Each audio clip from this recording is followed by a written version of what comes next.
Alright, in this sports Photoshop tutorial, we're going to turn these photos of James Harden into this.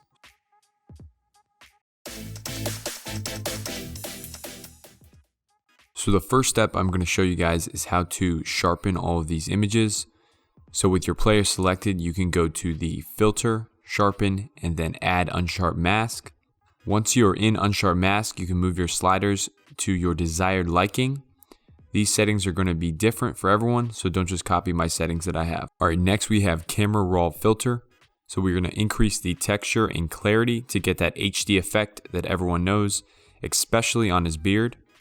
I also made some adjustments to highlights, contrast, shadows, whites, and blacks. Again, I don't believe there's a correct way to increase your highlights or shadows or one way to do it every single time. So what I usually do is I increase it a bunch to see how it affects my overall picture, and then I decrease it accordingly. So this is my before and then my after with my camera raw filter.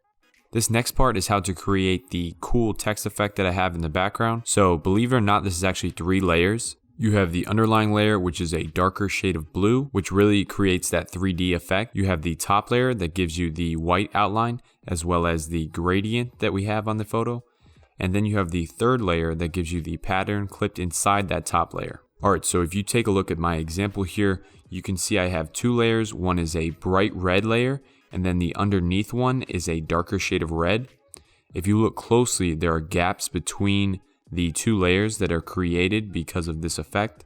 So what I did is I took the polygon lasso tool and I filled in between the 2 layers to really create a 3D effect. You can see how this effect changes the look of your text. This is the before, and then this is the after. Alright, the next thing I did was add the texture on the lettering. This can be done by adding a PNG of your choosing and then hitting Control click and going down to create clipping mask. This will put your texture inside of that top layer. For this example, I changed the color of the texture to red by going to image, adjustments, and then hue and saturation. I also added an inner glow to create that white outline on the lettering. You want to make sure that you are using linear dodge as your blend mode if you're attempting to replicate the effect that I have on this particular graphic.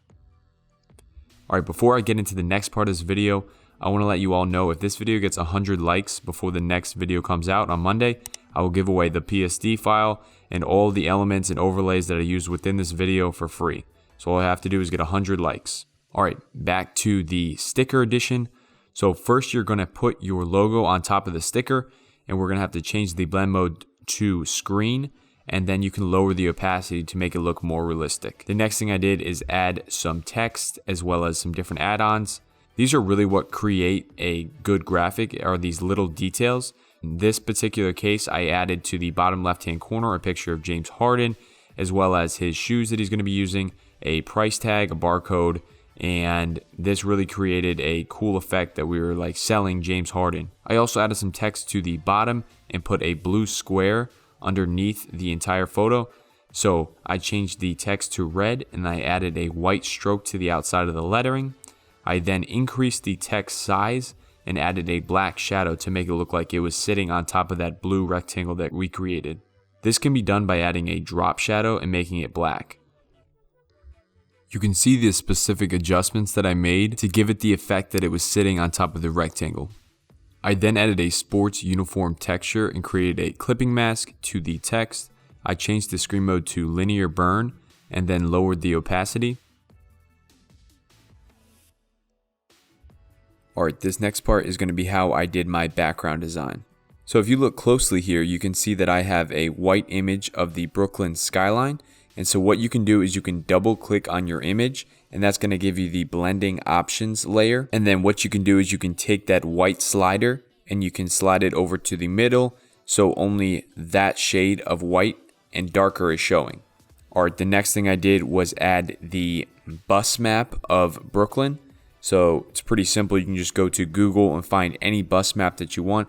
They make really good backgrounds because it's a lot of lines and different textures.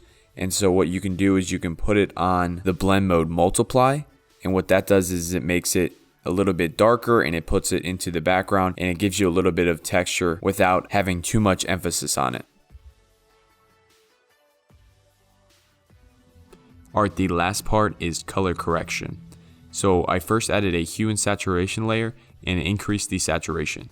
I then added a black and white adjustment layer and put the blend mode to soft light. What this does is it makes your shadows a little bit darker.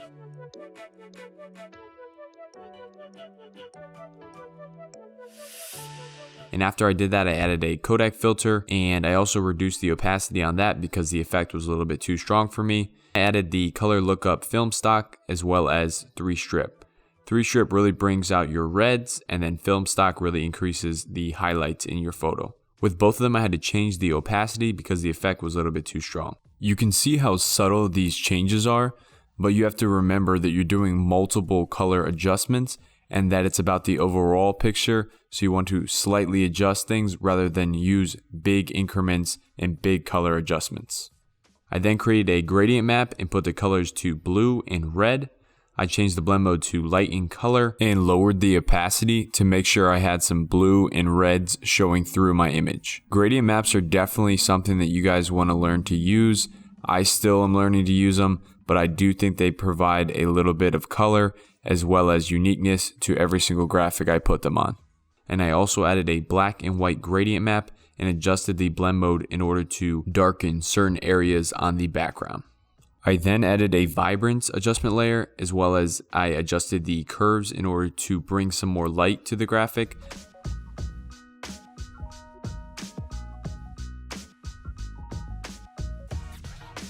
And then the last thing I did was add a blue photo filter to give the entire graphic a blue color cast.